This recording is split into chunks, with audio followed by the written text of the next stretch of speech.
Hey everybody, welcome to 3D6 Charge, a podcast about competitive Warhammer 40k, the state of the gaming community news. I am your host, Chris Vo, and oh my god, I am not actually doing, am I doing the thing? Yeah, I'm doing the thing, right? Okay. There we go. And tonight's episode is episode 41, adjusting your list to the meta, and the meta being Dark Eldar Raiders. Well, we'll discuss that in a little bit, but first off, a little bit of news. We are moving the podcast, not off of Twitch or anything, but we're moving it to Mondays at 7:30 p.m. Eastern. So same time, just moving it to Mondays. We just wanted to get our hot takes out sooner into the world, earlier in the 40k news cycle, considering, news happens on Sundays and this is a Wednesday show. We just want our stupid opinions to be first, basically. Yeah, there's some schedule things happening that had made us put the show originally on Wednesday, and we kind of talked amongst ourselves and realized that the show being on Wednesday was just an artifact of things that were no longer happening, so we could just move to Monday. So we did that. I think this might be even more hot takey because we have less time to think about them. Oh yeah, it's going to be great. Absolutely. We're going to speak right off the cuff. We're not going to have any nuanced opinions at all. Eldar bad, Space Marine good. Yeah, Dark Eldar basically unplayable. That's why their win rate went down 2% this weekend. That's a momentous fall. You should sell your models now. They're not good. You heard it here first. Let's see. All right. So more seriousness. We did get the Dark Eldar FAQ. Which wait, hold on. We did just get some good news from. Hang on. Never mind. Here. We're still in the goofy part of the show. All right. Yeah. No. Right. Kevin bought a condo today. Oh, all right. So congrats to Kevin. You are a property owner now. Welcome to my hell. I think that means he gets to vote, right? That's how that works. I think so. Yeah. Must be nice. I wonder what... I actually think that because it's a condo, would that have counted as owning land? Because you're technically... I think it would have. I have actually no idea how that would have worked, I don't think they had the concept of condos back in 1776 when they decided that I don't know landowners could vote. I think with Chris on this one. I don't know if those were around. All right. Now I'm doing my thing. Yes, now we got the Dark Eldar FAQ. It had 4 lines in it, none of which were particularly interesting. It didn't answer any of the most egregious rules issues in the codex, like the succubus who, when she misses with her attacks, makes 2 more attacks. And it also didn't. Or not, that's for a different book. Never mind. I was about to say, in all fairness, that's Book of Rust. I'm sorry. I apologize. It didn't fix what is, in my opinion, one of the more complicated interactions, and an interaction that I've seen discussed on the internet enough that GW has definitely received emails about this, which is what happens when you vex a stratagem that's being used on a Space Marine character who says the stratagem costs a different amount of points now. That's still not clear. And it made jet bikes 20 points, and I guess you could call that a nerf, but that's like a nerf that we've all already been playing with. And other than that, it did not tone them down. So they're still just as good as they were, pretty much. Disgusting, really. Yeah. So I mean, there was a slight nerf to. Actually, no, it wasn't even a nerf. It was just fixing a typo where it was one of the drugs giving 4 inches extra move instead of 3 inches, but in the book it says I think 2 inches. Yeah, it was one of the sub factions. I think it was one of the custom factions, which is was they're supposed to favor a particular drug, and it was supposed to increase the drug by 1 inch, but they misprinted the original value of the drug in the description of that ability, so they ended up boosting it by 2 instead. It's not a faction that sees any play, so sure, I guess it was a nerf, but it doesn't actually affect any of the lists we've talked about so far. Yep. It's funny, the day the nerf came out and I saw it hit all the forums, I'm just like, okay, let's wait for the official article to come. When the official article comes, they'll probably actually update the FAQ um, with like the actual errata power changes. These are probably ones they knew they needed to do from the beginning. Um, for those of you who don't remember, this is actually what happened with the original Iron Hands FAQ. Yeah. There was a post that came out at like 9 o'clock in the morning and had like a bare minimum and FAQ that was required for Iron Hands. And then by the time they actually posted the article, that FAQ link changed to like what we now know as the original Iron Hands FAQ. And I thought Yeah. that's what was happening here. And nope. Yeah, I remember that because there was like a good 3 hours where we were all just like, how could they not top Iron Hand? Like, what is happening? Because if I remember correctly, that original FAQ had like nothing in it. They were like, they confirmed the way 2 interactions work, and they're like, yes, it's fine if you make all your Dreadnoughts characters. This is functioning as intended. And then 3 hours later, they hit Iron Hands with a hammer. I think they knocked them from 80% down to like 65%, which was still way too high, but it was something, right? Like knocking 15 points off the top is reasonable. But yeah, no, they just left it for Dark Eldar. Yeah, there was no there was a brief 3-hour window after this FAQ dropped where people were still holding out hope, and then all that hope just evaporated. And what was the event over this past weekend? I think 8 out of the top 7 or 8 out of the top 10 were Dark Eldar, and 3 out of the top 4 were Dark Eldar. I think it was 4 to the top 8. It was rough.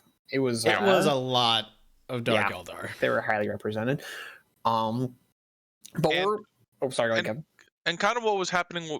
So I think Drukhari is overpowered, but they are still a little bit more finessey than Iron Hands was. And by that I mean when more people started playing Iron Hands, Drukhari, that's why we saw the decrease in win percentage. Like, it turns out they didn't mess up as bad. They still messed up probably 15% worse than they should. Like, I think a faction coming out and having anything above 55, maybe 57%, 57's not great, but I think we would all be able to manage.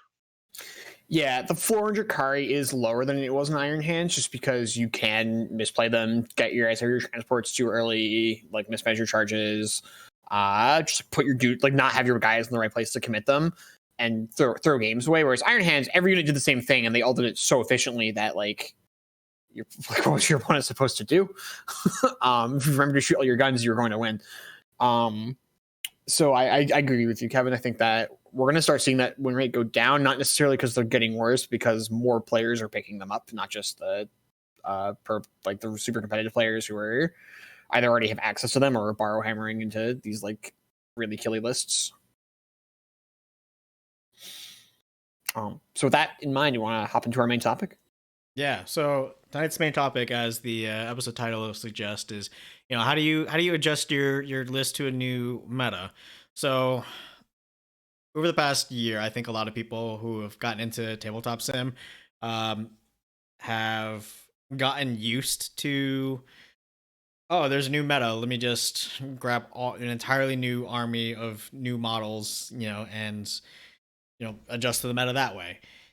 That isn't realistic for I'd say 99% of people who play this game, because there's a physical hobby aspect to it, unless you're either made of money or you've been in this hobby for God knows how long.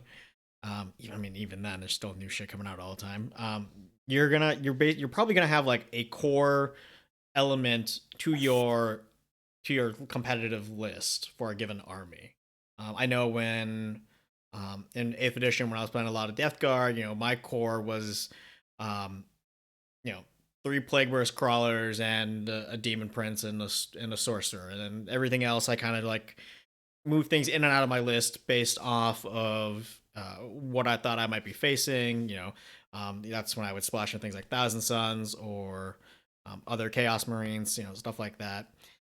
So when you've got like that core of your army, what do you think about? What's your thought process when you see this new, I don't know, like raider meta from Dark Eldar? How do you adjust to that? How do you cope with it without basically wholesale binning your army and buying a new one, from the ground up? Yeah. So I think what we're gonna do here is I want to talk a little bit about the chaos list I've been running, and sort of my two iterations of it that I started making changes in order to deal with the Dark Eldar meta. And it should be noted, like, yes, we're making changes here to make this army better against Dark Eldar, but I haven't done a bunch. There's not too much I've done to the army where I'm making my matchup significantly worse against other things. Because other factions still exist. Dark Eldar are extremely good. If you're going to win a tournament, you probably need to be able to beat them, but they're not a huge amount of the meta. They're a large amount of the top tables, but you have to play against other things before you actually get there. So you have to keep that in mind as well when you're building to beat another faction.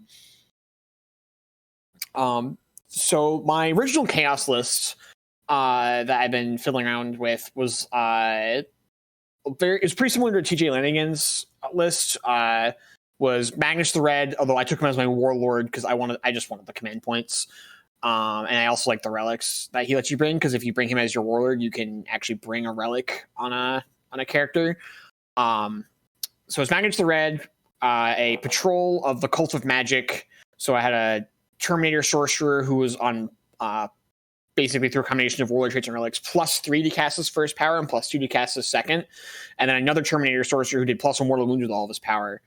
And then like 10 cultists. And then second attachment from the Cult of Mutation with Armon and another Terminator Sorcerer. Cult of Mutation's unique psychic power is they can pick a piece of terrain within 24 inches of the caster, and then another unit within 3 inches of that terrain, and that unit loses half of its movement speed, and it's -2 on charge rolls. And that's just really excellent because you don't have to see the unit. You just have to be able to be within 24 inches of the terrain piece. And some terrain pieces can get pretty big. So if your opponent's hiding behind anything, that Psyker can just like reach out and be like, all right, that thing loses half of its movement speed. And then Armon also knows Doombolt. So we have two different things who can make things slow down. Actually, I put Doombolt on the guy who was on +3 to cast, so that I'm just basically always getting it off a turn, so I can just cripple my opponent's movement speeds and really make them crawl at me. And then my last attachment was demons. I brought an Exalted Lord of Change. He couldn't be my warlord because Magnus was my warlord, so there's no -1 damage there. But he still has the 3-up invulnerable slave, still very tanky. Still gave him the 3-up invulnerable. So yeah, I gave him that relic. That relic also gives you a reroll on saves if you need it. Well, that's only once per battle. And I brought, of course, the Changeling, and then a bunch of Nurglings, because Nurglings are great. Some pink horrors to hide all my characters in, and some Beasts of Nurgle, because Beasts of Nurgle are very points efficient for their toughness. And against the pre-Dark Eldar meta, this list was performing pretty well. It does lots of cool things I'm really enjoying. Does lots and lots of mortal wounds, and importantly has all that like sweet movement speed debuffing. Anyone? Yeah. You said Magnus as the warlord. I'm assuming in a supreme command. Yep. Patrol of Cult of Magic. I'm sorry. Was this the list that I didn't bring? You're right. That's 3 detachments. I'm sorry. It was Magnus as the warlord, Cult of Magic, and then just the demons. I cut the other patrol. I remember this now. I apologize. I did say 3. I did 3 detachments there. This is why I was like, this is no. You're super right. It really sorry. sounds like that other detachment comes up in the next iteration of the list. You are correct. Yes. I'm sorry. This is Magnus, Cult of Magic, and then the demon detachment. I did not play this list against Dark Eldar because I looked at Dark Eldar, looked at all the las cannons they're bringing, and basically every time I'm playing against Dark Eldar, I'm just going to have to put both Magnus and the Lord of Change in Deep Strike. And putting things in Deep Strike, or Outflank rather, against Dark Eldar can be a little concerning because they just charge you on turn 1 sometimes, and then you're just like obligated to bring things in on your own flank. They can be really far away from the action. Also, they're just going to get shot off the table. And Magnus doesn't really bring the value against Dark Eldar that he does against a lot of other factions. Magnus is extremely durable, and he buffs your psychic casting, but usually the play pattern with Magnus is you first couple turns you hold him back, and then somewhere around turn 3 or 4 you throw him at your opponent, and he just kills anything he touches. And against Dark Eldar, that's like 1 raider, which is kind of whatever. He's a 470 point model. You need him to pick up more than 1 raider. So in that particular place, he's just not he's just not functioning.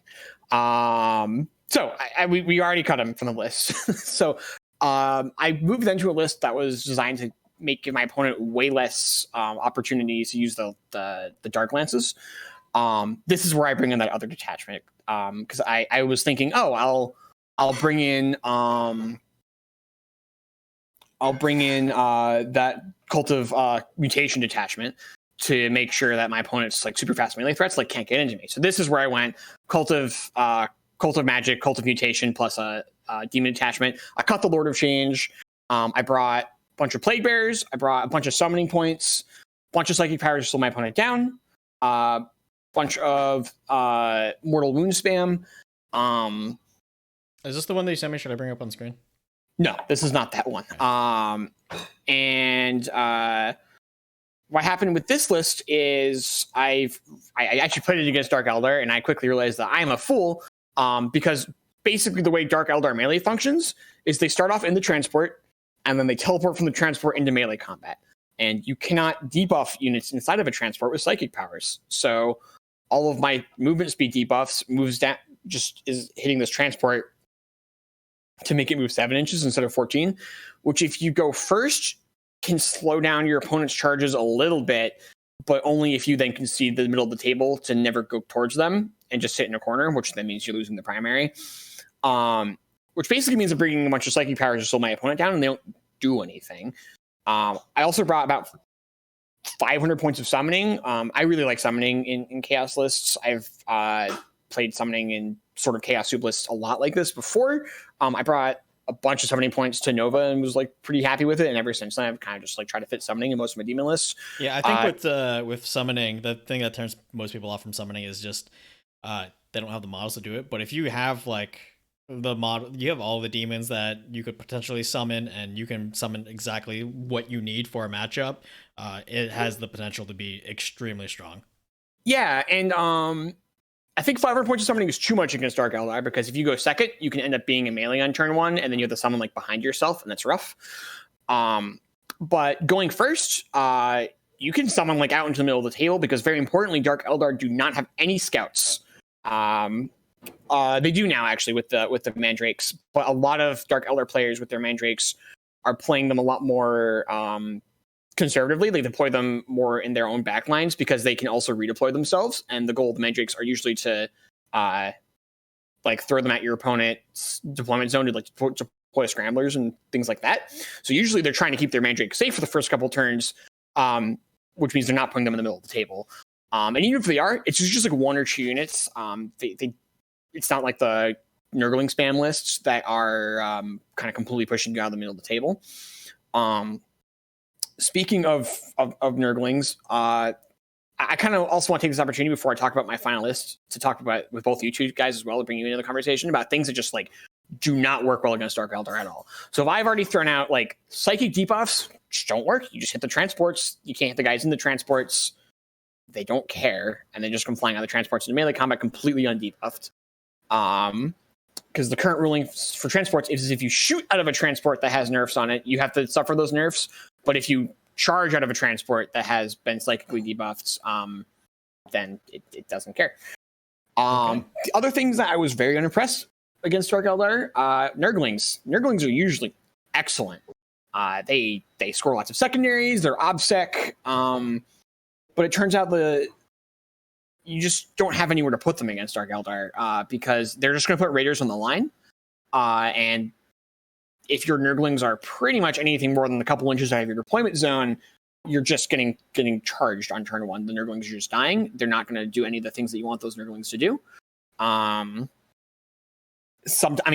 Forcing your opponent to commit things under the table is great, but oftentimes, like if that plan was for those Nurglings to be any sort of roadblock, like the wild power of Nurglings is that the bases are pretty big compared to how much the models cost. you just like actually can block your opponent's movement down certain pathways with Nurglings. You just can't do that against Dark Eldar. Their boats just float over them because the boats are so fast they can usually just clear them in a single movement.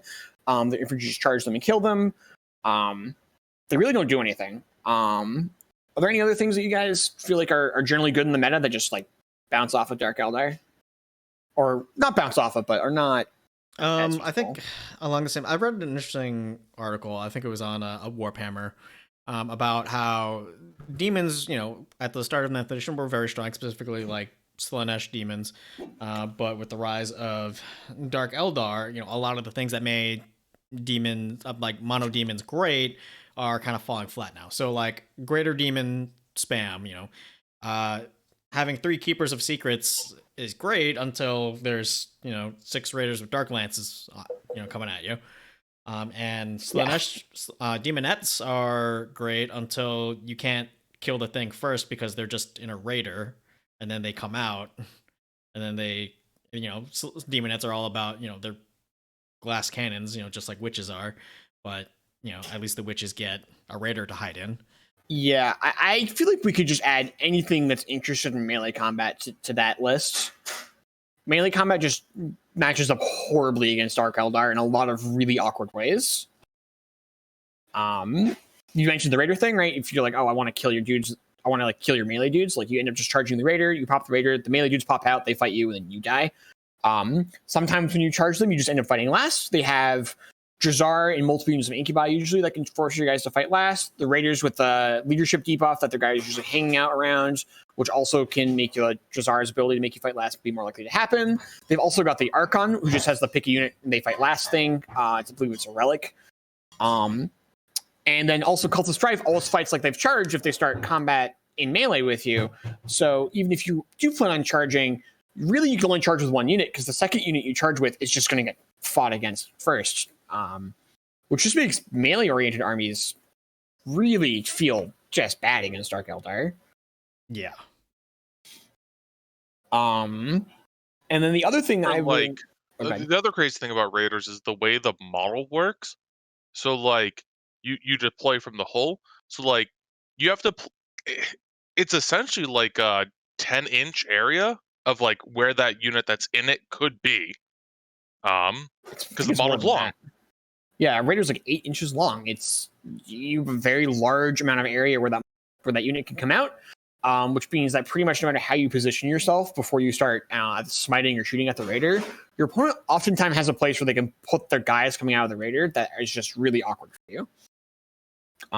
And also, again, the models are huge, so depending on the size of your melee units, you're usually not big enough to wrap it up to stop them from popping out of it. And you're never big enough to get them out of the stratagem to come out of 6 inches from the Raider. Like they're always just kind of a place to put their guys. I know this sounds weird to say, it kind of sounds very rules lawyery, but like keep in mind that if a Raider moves its full 14, it can't change its angle. This is important because a lot of times I see they'll put like a piece of terrain like this and they'll have the Raider to the side behind it. If they want to move the full 14, it's at that angle, which really does reduce where you can deploy out of it. Just keep that in mind. Yeah, I can't twist it if you move at the full speed. Actually, right. I know there's some rules for like the turrets and stuff, right? But I don't think you can just. No point of the model can move more than 14. Which, no, they could twist it, but the furthest like tip of the model couldn't be more than 14 inches from where it started. So yeah, they could do like let's say this is the nose, like the nose could go 14 and the back could come behind it, but you couldn't go from the center. The other 2 things I want to touch on that are not particularly impressive against Dark Eldar. I've already kind of talked about it with Magnus, but you can kind of put Magnus's melee profile in like this category of like heinous hammers, like absurd high armor penetration, high strength, a bajillion damage weapons are just not good against Dark Eldar. Like Meltaguns, Magnus's melee weapon, like Terminators with Thunder Hammers, like none of these things have good targets. Most Dark Eldar armor saves are bad. Most of them have invulnerable saves that are only 1 or 2 higher than their armor saves already. So things like meltaguns that are generally speaking great against the meta in general. You're just wasting a lot of points on things that don't matter. Agree. So with all that in mind, things that you want against Dark Eldar, you want excellent volume shooting. You do need a way of killing raiders, but you don't need like the super high armor penetration things. People have been talking a lot about autocannons and stuff. Meltaguns are honestly fine to still bring. Meltaguns aren't like embarrassing against raiders. The range can be a little awkward at times. If you're playing Sister Retributors, those are great. Sister Retributors can kill as many raiders as they want from 36 inches away. Autocannons is, of course, the weapon that everyone's like pointing at, and autocannons are very good against Dark Eldar. You don't want to go nuts on them because, remember, other things other than Dark Eldar do exist. And against their general meta, autocannons are fine. They're not super impressive, though, usually.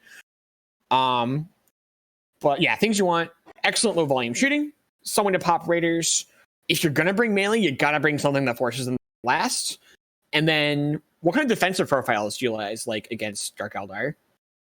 What's the sort of like defense that you're usually looking for?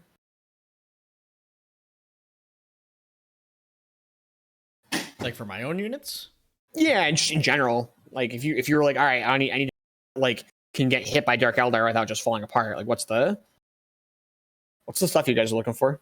I don't know. That's a tough question. I mean, for like any of like my hard things that are supposed to be hardier, obviously like I'm gonna want an invul save of some sort. Invul saves in general, I'm gonna want. I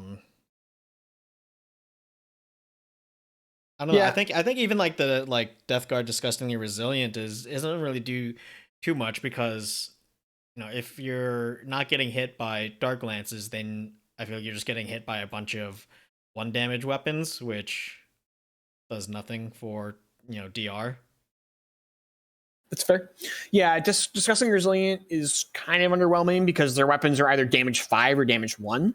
Damage 5 being the average damage for a Dark Lance, which is just killing anything it touches, and then all the witch weapons and stuff are like damage 1. So that's not particularly impressive right there.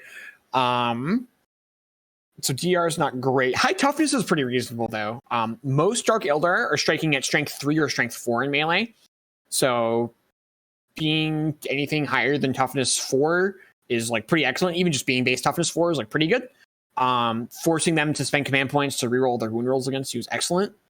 We saw on our tournament stream that Gravis armor is really good against them. They're toughness 5. And you have the CP to make all 1 damage weapons get +1 on saves against them for a phase, which Kevin used to great effect. That is really good against pretty much all the infantry shoot. That works in shooting and melee, right? Yep. Yeah, it works against all the Cabal poison weapon shooting, gives them 2 up armor. Works really good against, I think, all but 1 witch special weapon is just 1 damage. So that there too is like another pretty thing that's great is like Gravis armor in general. If you're playing Space Marines, like look at your Gravis armor units. You have some pretty reasonable defensive things there. So go ahead. When we're talking about the Gravis, though, actually that might answer where those points go. The caveat I want to say is like keep in mind that you can't like overinvest because like if you think about an Eradicator, that's like 50 points, and that just like gets deleted by a Dark Lance shot. That's fair. So if you're like talking about like a good like screening unit that doesn't just like immediately get destroyed, I mean screening units are supposed to get destroyed, but a mid screen, like a secondary screen, like a Gravis Intercessor squad makes a lot of sense. I suppose. Yeah. That's fair. Yeah, and I think that's one of the things that a lot of people are struggling with Dark Eldar. I know is that we have 2 very, very different profiles that are basically the entire army. We have witches, which are literally 50 attacks, usually at 3 -1/1, rerolling everything, like all hits, all wounds, which is going to blow away hordes. And then we have Dark Lances, which are strength 8, AP4, D3 plus 3 damage, which are going to kill anything that doesn't have an excellent vulnerable save. And the thing with the Dark Lances is that there's 7 of them and they're spread out on these different units. So it's not like you can just be like, oh, I'm going to kill the Dark Lances this turn. Like, no, they're just that includes killing every vehicle on your opponent's list because they're so decentralized. Like their firepower isn't in one place like it is for most armies. Because what a lot of you see, like what a lot of like those, like back to those Keeper of Secrets lists get to do is they get to take a Keeper of Secrets or like a unit of Khorne demons or like something, and they try and throw it across the table at their opponent's like anti-tank thing. And once they deal with that, they can start really committing to the table. Your opponent's anti-tank thing is their entire army. It's just these 7 raiders that are spread out across the table. You don't have the ability to just be like, oh, I'll just charge all of it. For me, playing demons, I think that demons are in a pretty good place to have a good defensive profile against Dark Eldar. Invulnerable saves are really good. Having only 1 wound is like a pretty good place to be. You get to invalidate a lot of what the dark lances are doing. And then the witch defensive profile is just a 4-up invulnerable save in melee with a 3-up or with a toughness 3. So you don't really care if you have armor penetration or not in melee, which makes Plague Bearers great against them. Because Plague Bearers are strength 4 and reroll all of their wound rolls, no armor penetration. And that's just like a reasonable weapon output against witches. Witches struggle to clear full Plague Bearer units when they go into them, and then the Plague Bearers are going to kill some number of witches in the crowd. And then Dark Lances are just a joke against Plague Bearers. So I've elected my last list, and if you want to put it up now, to bring 60 Plague Bearers. Because I think Plague Bearers are going to be real good against Dark Eldar, and they're fine against the rest of the meta. They struggle a bit against the Necron list that a lot of people have been bringing to beat Dark Eldar, but I can talk about some of my plans for those lists in a little bit. Is that list up? Or? Yeah, I just put it up. Okay, cool. So this list is Demons, Death Guard, and Thousand Suns. So the reason I'm bringing that detachment of Death Guard now is I'm bringing them as the Wretched. The Wretched are like the Death Guard, like psychic subfaction, I guess you can call them. They have a relic for Malignant Plaguecaster that whenever they cast a power, if the power goes off on a 7 or higher, it does D3 mortal wounds to the nearest unit within 12. So basically that Plaguecaster is getting to cast a free smite every time he casts a power. And then we're also bringing a Magister, Sorcerer, and Terminator armor who's doing the extra mortal wound with each of his powers. So basically, we have 2 characters who are just completely specialized in doing as many mortal wounds as possible. One of whom is pretty close range, but that's okay. Witches are usually charging you.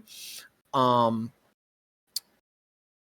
then Malignant Plaguecasters also have a couple powers that punish people's for having low toughness. So there's a power you roll 7 dice for every die that beats your target's toughness, you do a mortal wound. That's great. Armon's also brought Gift of Chaos, which is a power that you pick a unit within normally 6, but Thousand Suns, so 12. You roll D6. If you beat their toughness, they take D3 plus 3 mortal wounds. So basically, that's a coin flip, and if you win the coin flip, you just get to kill a succubus with 1 psychic power, which is pretty sweet. Which is it's really good. And then as far as once they've started all sort of coming out of the raiders, I've also brought this 20-man unit of pink horrors, which is 60 shots at. If they're going to be next to the Herald, 60 shots at 401 with +1 in wound, which is just mowing down Dark Eldar tree. And I've also brought 300 points of summoning to, depending on what I'm playing against, I can bring in, against Dark Eldar, it's oftentimes just going to be another 30 pink horrors.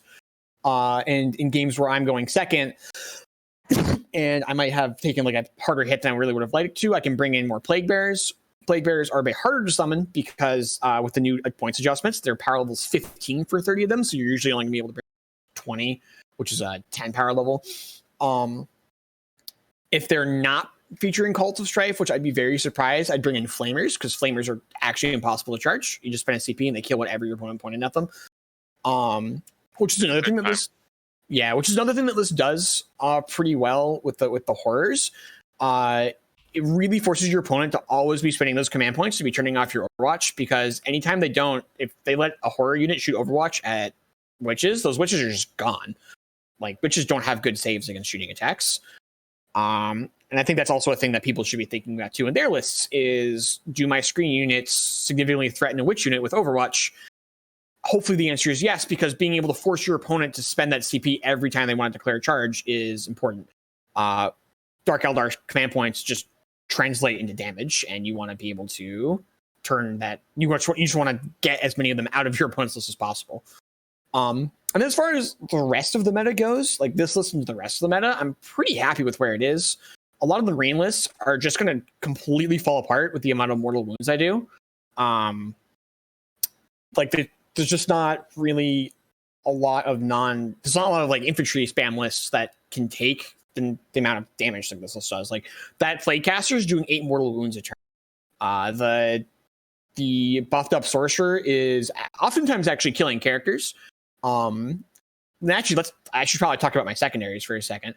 That's the other thing that I did with this list. I took all of the Nurglings out because you can't score engaged in all fronts against Dark Eldar. If you take engaged in all fronts against Dark Eldar, I think you're just asking to lose the game, unless you have multiple small units that you are super comfortable throwing away for literally no value. Because anything that is not like near you is just going to die to incidental charging, shooting. Like it just goes away. But in this list, I bring those Anger Shamans to do the mental interrogation in secondary. So I always get to get points because Dark Eldar throw characters at you. And then I oftentimes I'm going to take Assassination as well for the same reason. They're throwing characters at me. And if they don't throw the characters at me, that Psyker, the Sorcerer and Terminator armor, has 2 targeted smites that each do +1 damage. So he can just pop a character a turn, which is going to help me max out that secondary. And then for the last secondary against Dark Eldar, grind them down. I have 3 huge blobs of infantry and oftentimes summon a 4th, and that's what's taking all the hits. So if my opponent's killing 2 units a turn, I'm like probably losing the game. But it's unlikely that happens, and killing 2 Dark Eldar units a turn is super easy. That's just like going to happen pretty much every game. And against other factions, I can use some other things. But that's sort of where I'm at for what I want to bring. And I'm pretty happy with how it goes in the rest of the meta. And against the Necrons list, pink horrors are excellent against Necrons. Like 90 shots into a Necron blob is right where you want to be. Any questions you guys have about my list or comments?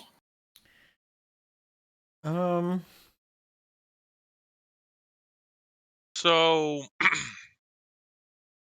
one of the lists I've been looking at the metagame breakdown. There's a Chaos Knights with Magnus, and it runs a bunch of War Dog Moriaxes. Yeah. I'd be slightly concerned about that matchup because being able to look at a Plague Bearer squad or a Horror squad and say you don't have an invuln, and Magnus is pretty good at saying like my spell is going through you if you have psychic defense. Yeah, for sure. Yeah, this would definitely be rough for me. I agree. That's like that's the one list like on the meta that I don't. And maybe Sisters? I don't know. I'm pretty comfortable with my Sisters matchup. They're spending a lot of points on this. Like an actual basic Sisters, pretty cheap, like point per wound, but the competitive Sisters lists aren't really bringing very many basic Sisters. They're bringing Retributors, they're bringing Repentia, they're bringing models that are like pretty expensive per wound, and they're just going to fall apart under this many mortal wounds. Also, a lot of Sisters lists are going pretty heavy on Retributors right now, and my list just doesn't offer a target. Yeah, you're also, right. Sisters can't turn off Overwatch, so I just get to like drop a line of Flamers in front of my lines sometimes, and that can be really rough for them. Are you worried about being vulnerable to blast at all? Because I mean, like you've got some pretty big units here. I know like really. Blast in general has kind of like landed as like a wet thud after 9th dropped, but I mean that's also because everyone was basically just running Space Marines where you're not gonna so like the anyway. blast unit that's good, right, is Plasma Inceptors, right? Like that's the blast unit that's seeing the most play, and that's a pretty scary unit. But I'm like pretty happy with my Space Marine matchup, generally speaking, already. So I don't think there's like a blast unit that Pink Horrors or Plague Bearers are particularly terrified of. I think that blast is just like playing in a really weird way right now, where it's not really punishing these huge units as much as we thought they would, because like the big D6 damage blast weapons are just like, even if it's like, oh man, my battle cannons always get 6 shots against Plague Bearers, like It's a battle cannon. You're gonna kill like 3 of them.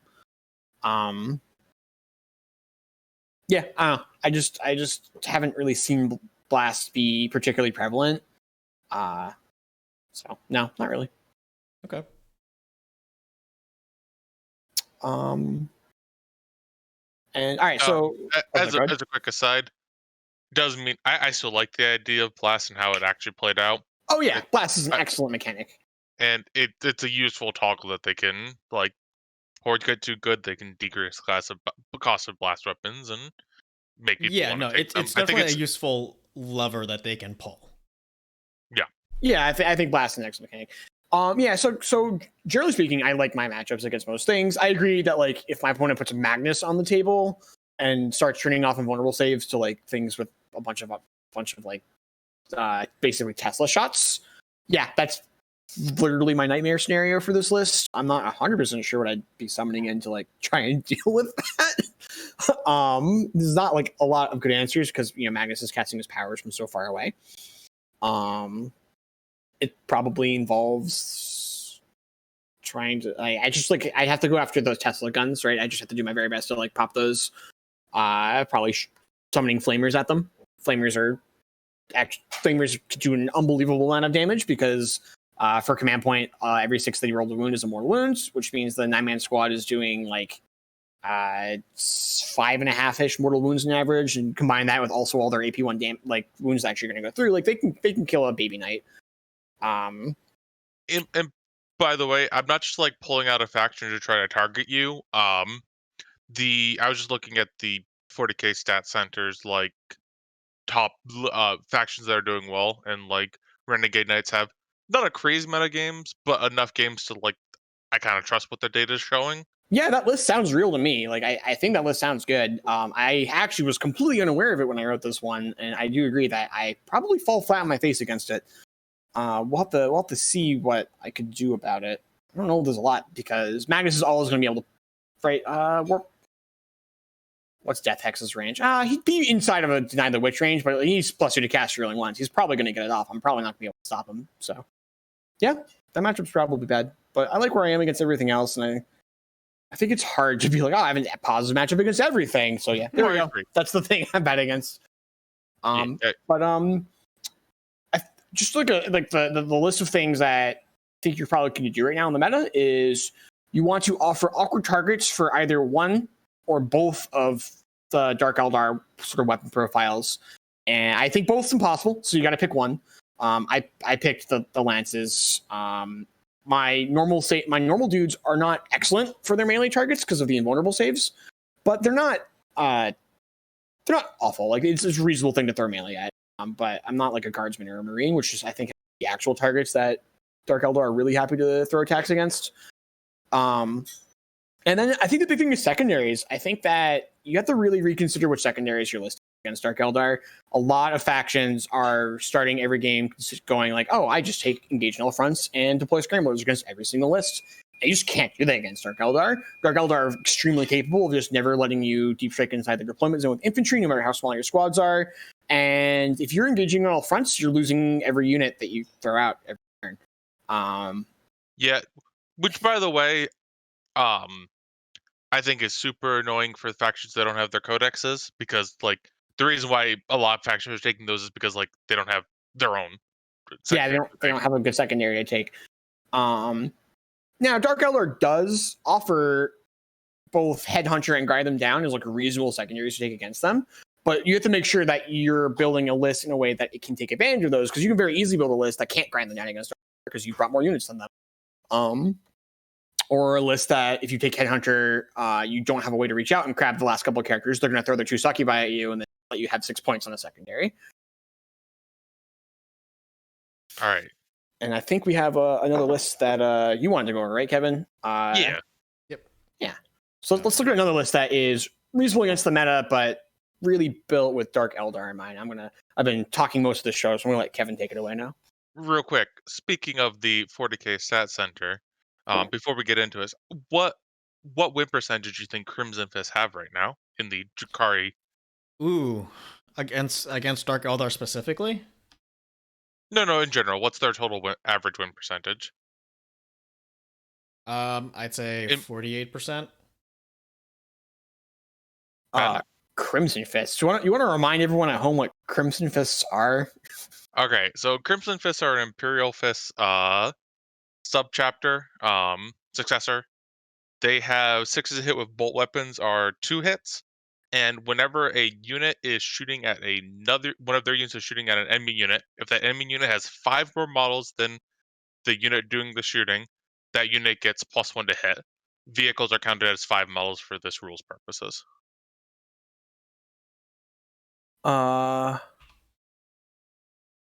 Okay.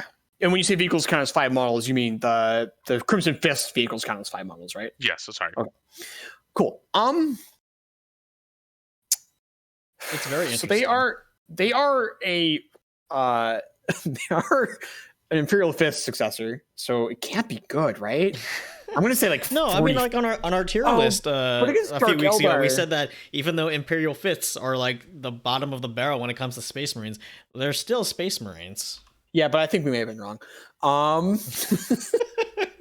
That being said, I think they have a good Dark Eldar matchup, right? Like, man, they just everything Kevin just said is like we kill toughness 3 models by the handful. I'm gonna say 55%. No, 52%. They're gonna be The right around the answer middle. was not applicable because they have not had a single game yet. Oh, that was a trick So we're question. starting. Hiss boo! Hiss boo! All right. So we are starting the meta right now. All right, cool. All right, what is our Crimson Fist list looking like? All right. So to start it all out, we have a captain on bike with a power fist and a storm shield. I'm going to test out this list a few times. Right now, I'm going to start with it being a relic power fist that is +1 damage and no minus to hit. So essentially has a old Thunderhammer with no minus to hit for 15 less points than you would pay even in the old days. So this man kills raiders. Yes. Okay. Pedro Cantor, who is a chapter master, who besides that gives +1 to attack characteristics for core units, Crimson Fist core units within 6 inches. A Primaris Chaplain on bike, a buff version, so Master of Sanctity, Wise Orator, Warlord trait. 2 Intercessor squads, and then a Heavy Intercessor squad. There's 40 points unspent, and I actually was reminded that that would be a good choice, but a few moments ago. Oh, fair enough. Oh, because the strategy works on them, doesn't it? Because they're Gravis armor. Yeah. Ah, all right. I like it. Elite 2 5-man aggressor squad. So as a reminder, with Crimson Fist, you really want bolt weapons, and aggressor squads really know how to fire a lot of bolt weapons. I see that you've put flamers on yours, though. Oh no. Is that a points thing? Can we find the point? Are flamers and bolters different points for aggressors? Oh, they 100% are different points. Okay. All right. I was looking, I was like, man, that felt really cheap. Are the bolters more expensive? Yeah. Okay. All right. Back to normal intercessor squad. Back to normal intercessor squad. Forgive me. I was just gonna cheat real bad. I was confused because, like, man, there's flamers in this Imperial Fist list. I'm confused. All right, moving on. What else you got in here? Judicare for the utility. Primaris Apothecary for being a chief apothecary for the utility. For the value. Redemptor Dreadnoughts with Macroplasma Incinerators. So this is where we talk about what the Imperial Fist / Crimson Fist super doctrine is, which is +1 damage with heavy weapons against vehicles in the Devastator doctrine. Doesn't your strength have to be some number or higher too now? Strength 7 or higher too now. Sure. Good time. What that does mean is that the Macroplasma Incinerator is strength 9 -5 4 damage against vehicles. So how many shots does this thing have? D6 blast. Oh, okay. That's pretty good. Storm bolters and Onslaught Gatling cannons. 2 of them. So one of the things I want to note is my goal. They have enough range that it's 36 inches on the plasma, if I'm not mistaken, maybe 30. Infinite in I this think it's edition. 36. Yeah, they reach out, they hit the thing. My goal is to have them kind of hidden behind terrain, and they can like move to try to get range on the raiders. And if I go first, maybe I don't have like great view with the Redemptor Dreadnoughts turn 1, but the Redemptor Dreadnoughts can always come out the turn I need them to like kind of like shoot things up and blast things up. And if Dark Eldar has to move up first, like 'cause that's kind of how their faction wants to play, um, I can generally keep those guys safe for one turn and then get that one really big Devastator Doctrine turn with the Redemptor Dreadnoughts. And last but not least, rounding out it, 3 suppressor squads. So this is where we're talking about with the autocannons. So autocannons are kind of like the perfect stat line against raiders. Uh, one strength better than their toughness, enough AP to get them on their invuln, and then multiple damage because they're a vehicle.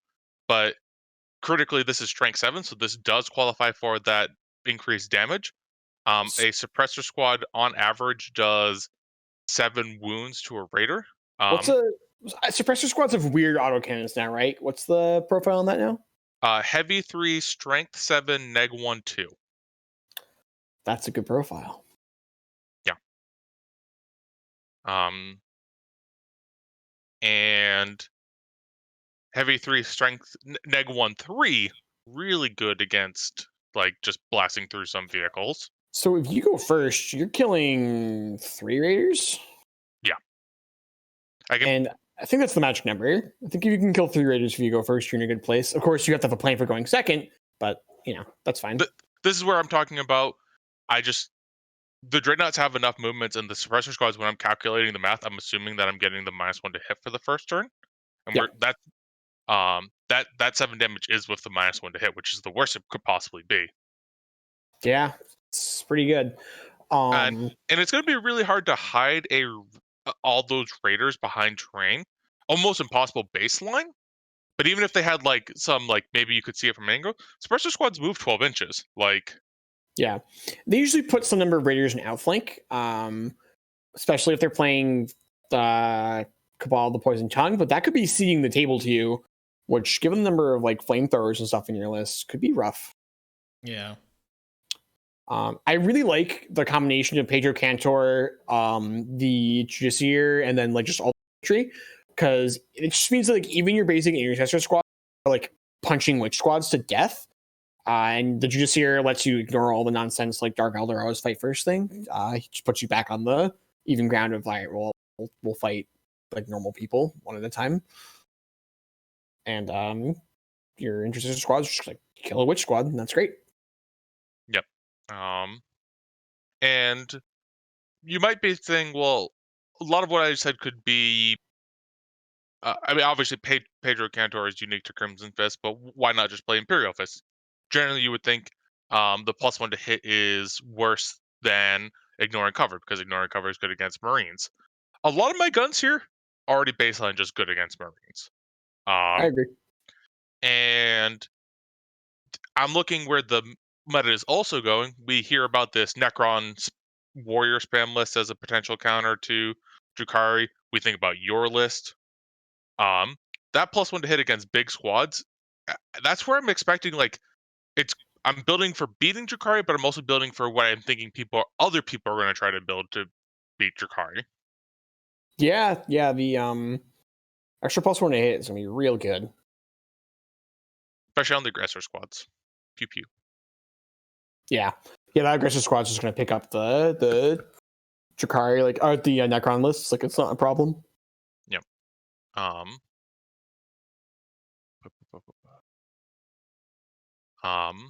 How do you feel you do against like that? I can't get it out of my head now. That ridiculous Chaos Knight list. Probably, probably fine. You have a lot of anti-vehicle stuff. I think that list is going to be great because the math doesn't change much against. It takes like 2 suppressor squads to kill an armager, and that's like a pretty good rate. Yeah, it's real good.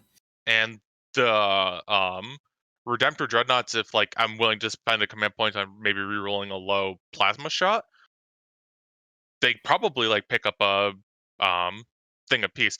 The Magnus is going to be awkward, but like if Magnus is like the only threat, I can probably just work towards killing it. Yeah, that's fair. Let's not forget that a full unit of aggressors with Pedro Cantor giving +1 attack will significantly hurt at Magnus. Maybe I won't have the mobility to get there. Depends on how like the terrain goes and everything, but that they hurt. That's five power fist attacks a model. Yeah, I also suspect you can probably just out mission a Nightless with this. You have enough tools. A lot of fast moving infantry. It's not difficult to outmission knights in general.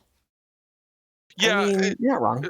so keep in mind the Chaos Knight list I'm talking about isn't like what we typically think of knights as, like 3 big knights and little armatures. It's Magnus, a support unit to support support detachment to support Magnus, and then the rest of it is armature. So like, it's more like a dreadnought list than a knight list, is the way I would describe it. Which is weird to say, but like, Yeah, because it's mostly the armature helvens for more or axes. yeah. Also, war dogs. Come on, man. War dogs. Oh my goodness. I know you're such an Imperial fan. I do like Imperial Knights right now, but I think I like Chaos Demons too much to actually like put them on the table. All right. So I mean, what kind of secondaries do you think this would be looking to take against Dark Eldar?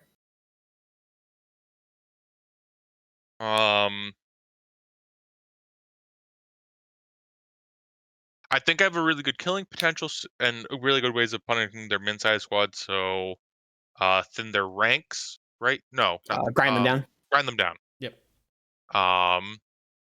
If I feel like they're going to have to use their characters or just give up on the killing, so assassinate, and then third one for flavor. Third one Maybe for flavor. I think you gotta banners. pick one. Banners. Okay. I don't know, something. It maybe mission secondary one. It maybe one dependent on the terrain, maybe one dependent on the mission. It's like, Do Crimson Fists have a chapter specific one? No. Boo. I think the Space Marine ones are all really bad against Dark Eldar. Yeah. So yeah, if you're playing, PSA, if you're playing Space Marines, do not take your Marine specific secondaries against Dark Eldar. It will be a bad time. I don't hate Oath of Moment. Don't you have to So be in the Oath middle of of the Moment, table? like, what? Don't you have to like hold the middle of the table? So Oath of Moment, you can get 10 points if you kill a vehicle or monster turn and never fail Okay. morale. This list doesn't do those. Okay. And That's fair. maybe the middle matters. Who knows? That's reasonable. All right. I didn't think about that. Just being like, 10 points is good enough.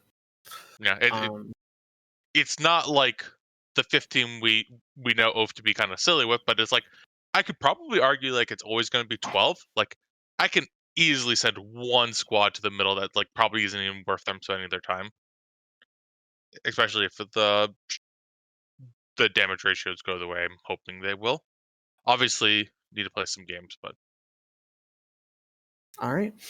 So, I think my biggest takeaway from looking at Dark Eldar is you have to do something to tone down their killing efficiency, and you have to rethink how you're going to score secondaries against them. How about you guys? Yeah, I think against Dark Eldar, like picking secondaries is already like super important, but it is like of paramount importance because they have such mobility that it's going to be really hard for you to try to deny their secondaries, especially if they pick something like recon. So you gotta basically play to think like more than usual. How are you going to get secondaries that you can reasonably max out? Even though, yeah, how are you going to get secondaries that you can max out, and basically just assume that you're going to have a really hard time denying the Dark Eldar player their secondaries. How about you, Kevin? I think it's awkward because I think you can make lists that are very good against Drukhari. It's hard to make a good list that's very good against Drukhari that isn't just like auto losing to Death Guard or Dark Angels. It's a very different defensive profile. Yeah. And in a lot of ways, this is actually more what I was fearing would happen when like the Necrons came out. So it didn't turn out that way. Was that like Necrons were gonna pull what you needed to do in such a far direction that you couldn't build a good Space Marine and anti-Space Marine and Necron list. That didn't pan out, but it's kind of now happening with Drukhari. Um,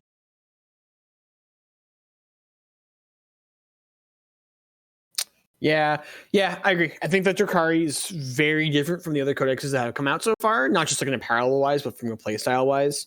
And this is a feeling I've expressed earlier on the show that weaker codexes have been able to build so far to handle the meta when it was only a couple 9th edition codexes. It was just like, all right, I need the nonsense that Space Marines is doing. I need to be able to beat the nonsense that Sisters is doing. And I need to be able to beat the nonsense the Harlequins are doing. And I think the list of like our S tier factions, I don't think that list has gotten longer, but it doesn't feel like the factions that used to be S tier have gotten significantly worse. It's just the meta's adapted them to a little bit, or other things that come out that can deal with them. But as that list gets wider and wider at the top, some factions just no longer have the tools to deal with all the different things, or can no longer put all the tools in the same list. And I think we're going to start seeing a significant drop off of non-9th edition codexes. I totally agree with you there. Like early on, I think the 8th edition codexes could hang, but as GW is really hitting their stride with what these codexes are looking like, and how they play, and how they like, I hate using the term power creep because I don't think it's real, but in this case I think it is. It's not even that like it's real, it's just that these new codexes are getting tooled to play 9th edition better, which is, and as more armies have the better tool set to play 9th edition, the ones that don't are naturally going to fall behind. right. I mean, let's talk about it this way. I think Drukhari is the first book that, if you think about their faction identity, actually their faction identity matches 9th edition. Like, and I think we're seeing that with like maybe things were slightly overtuned because like they wanted their. If you think about them in just like a pure killing perspective, it's hard to say, but I it's just, agree with you. yeah. Yeah, I think that Drukhari are, from like their 8th edition version of Drukhari, were uniquely excellent at doing all of the 9th edition secondary and primary scoring things, and the new book just made them better at all of that. It's And there's some efficiency issues too, where I think they're too killy and too defensive for their point costs. But even once we take that away, you still get left with a codex that's extremely good at playing the mission and reasonable enough at fighting and defending itself. right. All right. I Oh, go ahead. It's interesting because if you think about the 9th edition codex, especially the original one, so Space Marines, while very good, actually received a nerf with their 9th edition codex. It's hard to argue that that wasn't the case. Yeah, for Right. sure. They got worse. Necrons were raised highly up, but they were at a very low state. So while no one would say the 9th edition initial release was weak, it definitely was it, it, it definitely wasn't as strong. Like, it was coming from a different place, kind of, where one was being brought down, one was being brought up, but like the future supplements for the most part were fine until we got to Dark Angels, where like it felt like they went a little bit above. And then now we're onto like a completely new codex with Death Guard and Dark Angels. Oh, sorry, Death Guard and Drukhari. So many D-based factions.